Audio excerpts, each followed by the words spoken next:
नमस्कार, स्वागत है आपका हमारे चैनल पर। मैं हूं आपके साथ शिप्रा सैनी। बड़ी खबर, पश्चिम बंगाल में चुनावी घमासान के बीच अब टीएमसी के चुनावी रणनीतिकार प्रशांत किशोर ने कांग्रेस पार्टी का दामन थाम लिया है। पंजाब में कैप्टन अमरिंदर की पार्टी का चुनाव प्रचार की जिम्मेदारी अब प्रशांत किशोर के हाथों में है।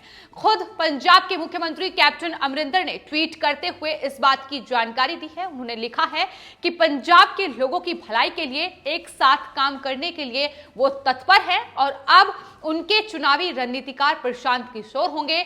तो एक और पश्चिम बंगाल में लगातार ममता बनर्जी और टीएमसी प्रशांत किशोर की अगुवाई में अपनी पार्टी की रणनीति तैयार कर रही है, लेकिन वहीं किस तरीके से टीएमसी की हार अब प्रशांत किशोर को भी दिखाई दे रही है, इसकी ही बानगी है कि अब इन चुनावों से पहले ही पंजाब में कैप्टन अमरिंदर का दामन उन्होंने थाम लिया है। अब 2022 में उनके लिए चुनावी प्रचार की रणनीति वो तैयार करेंगे, लेकिन खुद ममता बनर्जी के लिए एक बड़ा झटका माना जा रहा है, क्योंकि जिस तरीके से टीएमसी लगातार पश्चिम बंगाल में बिखरती नजर आ रही है।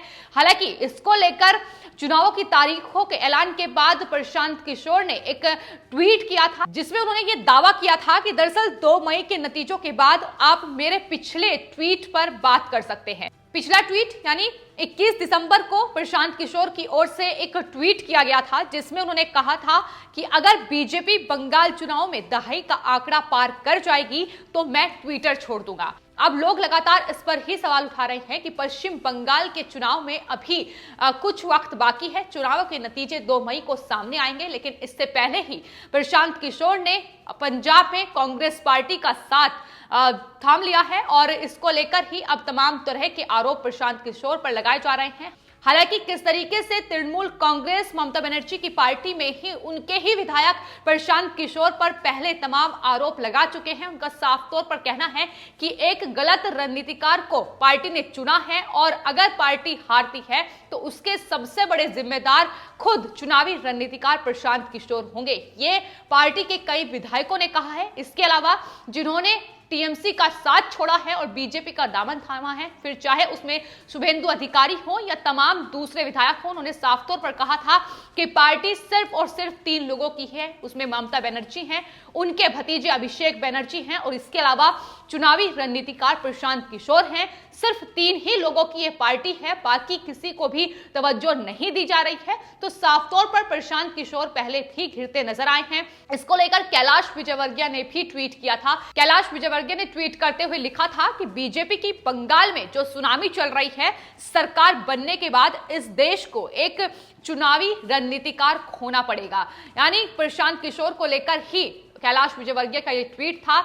दरअसल प्रशांत किशोर ने पश्चिम बंगाल में चल रही इस जंग के बीच एक ट्वीट किया था, जिसमें उन्होंने लिखा था कि मीडिया का एक वर्ग बीजेपी के समर्थन में माहौल बनाने की कोशिश कर रहा है, लेकिन हकीकत यह है कि बीजेपी दहाई के आंकड़े के लिए भी संघर्ष कर रही है। यही वो ट्वीट था जिसको लेकर बीजेपी के तमाम लोगों ने प्रशांत किशोर पर निशाना साधा था। हालांकि 2014 में भी प्रशांत किशोर बीजेपी के लिए चुनावी रणनीति तैयार कर चुके हैं। 2014 में जब प्रधानमंत्री नरेंद्र मोदी बने तो तब प्रशांत किशोर ही बीजेपी के चुनावी रणनीतिकार थे, लेकिन उसके बाद लगातार उनकी जो चमक है वो फीकी पड़ती चली गई। तो आपको बता दें 2014 में भी प्रशांत किशोर ने प्रधानमंत्री नरेंद्र मोदी के लिए चुनाव मैनेज किया था और मोदी लहर में किशोर ने खुद को एक पहचान दिला दी थी, जिसके बाद आम आदमी पार्टी से लेकर तमाम पार्टियों ने उन्हें अपने चुनावी रणनीतिकार के रूप में चुना था,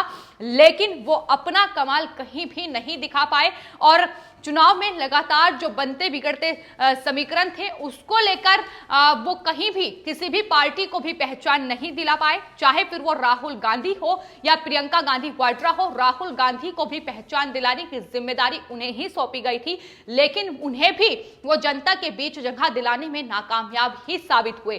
तो प्रशांत किशोर सिर्फ 2014 में जब प्रधानमंत्री नरेंद्र मोदी बने उस वक्त बीजेपी के चुनावी रणनीतिकार थे, लेकिन उसके बाद जिन भी पार्टियों ने उन्हें चुना उन्हें बड़ा झटका ही हासिल हुआ है और अब जिस तरीके से टीएमसी के लिए वो लगातार चुनाव प्रचार की रणनीति तैयार कर रहे हैं। पहले ही टीएमसी की हालत बिगड़ चुकी है पश्चिम बंगाल में, क्योंकि जिस तरीके से बीजेपी ने अपना कैंपेन वहां शुरू किया हुआ है, तमाम केंद्रीय मंत्री लगातार पहुंच रहे हैं और जिस तरीके से तमाम बड़े पार्टी के विधायक, तमाम बड़े नेता टीएमसी का साथ छोड़ रहे हैं, उसको लेकर ही सबसे बड़ा आरोप प्रशांत किशोर पर लग रहा है कि दरअसल पार्टी को संगठित करने की जिम्मेदारी प्रशांत किशोर पर थी, लेकिन वो उसे ही अच्छे से नहीं निभा पा रहे हैं। तो इसको लेकर तमाम बड़े आरोप उन पर लग चुके हैं। फिलहाल टीएमसी कि क्या आने वाले वक्त में विधानसभा चुनाव में हालत होगी ये देखना होगा, लेकिन इससे पहले ही वो पश्चिम बंगाल को छोड़कर पंजाब के मुख्यमंत्री कैप्टन अमरिंदर के लिए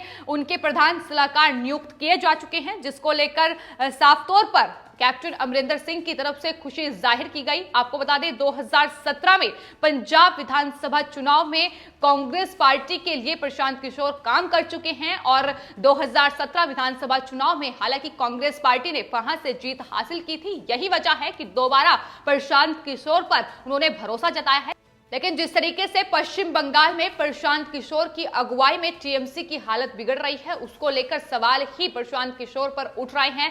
इनकी जो टीम है आईपैक, वो न सिर्फ पश्चिम बंगाल में ममता बनर्जी की पार्टी के लिए चुनावी रणनीति तैयार कर रही है, बल्कि इसके अलावा तमिलनाडु में भी डीएमके के लिए चुनाव प्रचार अभियान की योजना आईपैक ही इसकी जिम्मेदारी संभाल रही है। तो प्रशांत किशोर एक साथ कई पार्टियों के लिए जो विधानसभा चुनाव होने हैं उसके लिए अपनी जिम्मेदारी निभा रही हैं, लेकिन सवाल यही उठ रहा है कि आखिर एक साथ इतनी पार्टियों के लिए क्या कमाल प्रशांत किशोर कर पाएंगे, क्योंकि अगर बात पश्चिम बंगाल की ही की जाए तो लगातार पश्चिम बंगाल में तमाम बड़े जो राजनीतिक समीकरण है वो बनते और बिगड़ते नजर आ रहे हैं। लगातार टीएमसी कमजोर पड़ रही है, जिस तरीके से बीजेपी ने वहां बिगुल फूंक रखा है और चुनावों के मद्देनजर जो अभी तक एग्जिट पोल भी सामने आए हैं उसमें भी एक बड़ी जीत बीजेपी को हासिल होती नजर आ रही है। तो लगातार पश्चिम बंगाल में ममता बनर्जी जूझ रही हैं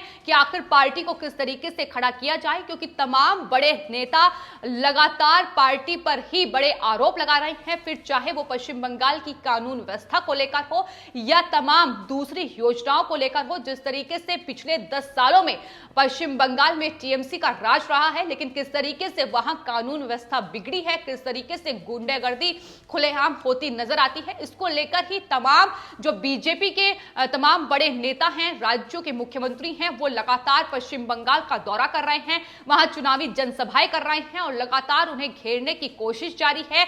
वहीं प्रशांत किशोर पर सवाल इसलिए उठ रहे हैं कि दरअसल प्रशांत किशोर को लेकर पहले भी जेडीयू जिसके वो नेता रहे हैं उसको लेकर वो कह चुके हैं कि दरअसल वो ऐसे शख्स हैं जिन पर भरोसा नहीं किया जा सकता है।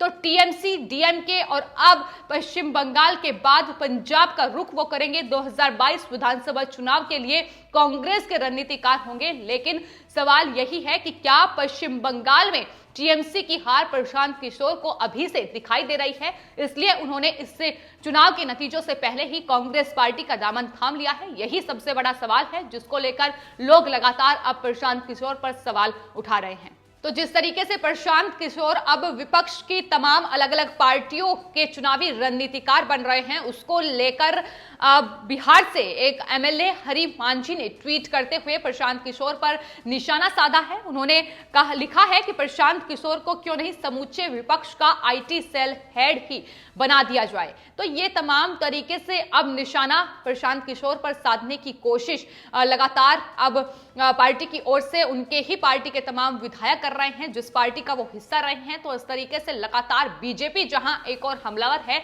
तो वहीं अब तमाम सवाल इसको लेकर खड़े हो रहे हैं कि जिस तरीके से वो बीजेपी पर ट्वीट करते हुए तमाम बड़े आरोप लगा रहे हैं कि 2/3 का आंकड़ा भी बीजेपी पश्चिम बंगाल में पार नहीं कर पाएगी, उसको लेकर भी कैलाश विजयवर्गीय से लेकर तमाम बड़े नेताओं ने प्रशांत किशोर पर सवाल उठाया है। तो एक और प्रशांत किशोर ने पंजाब में कैप्टन अमरिंदर का दामन थाम लिया है, लेकिन वहीं दूसरी ओर पश्चिम बंगाल में लगातार टीएमसी के लिए उनके ट्वीट भी सामने आ रहे हैं। बीजेपी पर पलटवार करते हुए प्रशांत किशोर ने ट्वीट किया है कि दरअसल बंगाल केवल अपनी बेटी ही चाहता है। तो लगातार ऐसे ट्वीट प्रशांत किशोर के सामने आ रहे हैं, लेकिन इस बीच आपको बता दें तेजस्वी यादव ने कोलकाता में पश्चिम बंगाल की मुख्यमंत्री ममता बनर्जी से मुलाकात की है।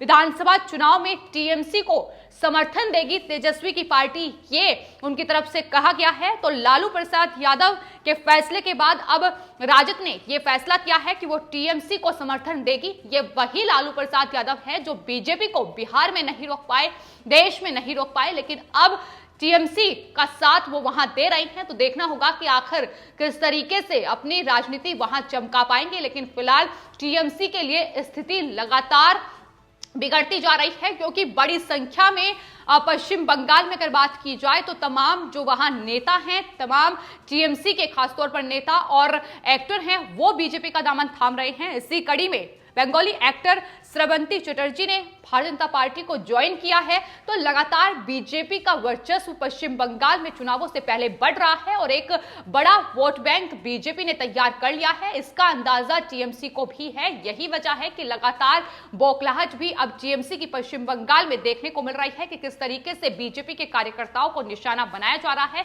लेकिन चुनावी रणनीतिकार प्रशांत किशोर की जो रणनीति है टीएमसी को के लिए चुनाव प्रचार करने की पूरी तरीके से विफल साबित हो रही है। और यही वजह है कि अब ट्विटर के जरिए एक दूसरे पर निशाना साधने की कोशिश लगातार प्रशांत किशोर की ओर से जारी है। फिलहाल आपकी इस पूरे मामले को लेकर क्या राय है, हमें कमेंट बॉक्स में जरूर लिखें और चैनल को सब्सक्राइब करें।